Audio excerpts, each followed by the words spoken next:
where I have had the privilege of road to America immigration hardship বইয়ের প্রকাশনা অনুষ্ঠান। বাংলাদেশি বংশোদ্ভূত আমেরিকান আইনজীবী অ্যাটর্নি মঈন চৌধুরীর লেখা বইয়ের মোড়ক উন্মোচনে উপস্থিত ছিলেন মার্কিন কংগ্রেসম্যান, নিউ ইয়র্কের অ্যাসেম্বলিম্যান, সুপ্রিম কোর্ট সহ বিভিন্ন আদালতের বিচারকরা।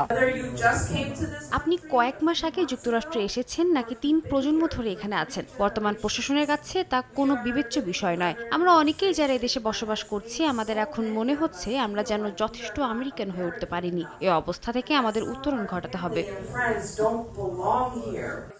যুক্তরাষ্ট্রে অভিবাসীদের বিভিন্ন সমস্যা ও সংকটের গল্প উঠে এসেছে বইটিতে। মার্কিন প্রেসিডেন্ট ডোনাল্ড ট্রাম্পের শাসনামলে অভিবাসীরা যে ধরপাকড়ের শিকার হচ্ছেন, এমন পরিস্থিতিতে আইনের প্রতি শ্রদ্ধাশীল থাকার পাশাপাশি সবাইকে সতর্ক হওয়ার পরামর্শ দিয়েছেন অ্যাটর্নি মঈন চৌধুরী। যারা এই দেশে আছেন তারা যদি বৈধভাবে থেকে থাকেন, ভয়ের কোনো কারণ নাই। আপনার আইডি সাথে রাখবেন, সিটিজেনশিপ কার্ড অথবা গ্রিন কার্ড সাথে রাখবেন।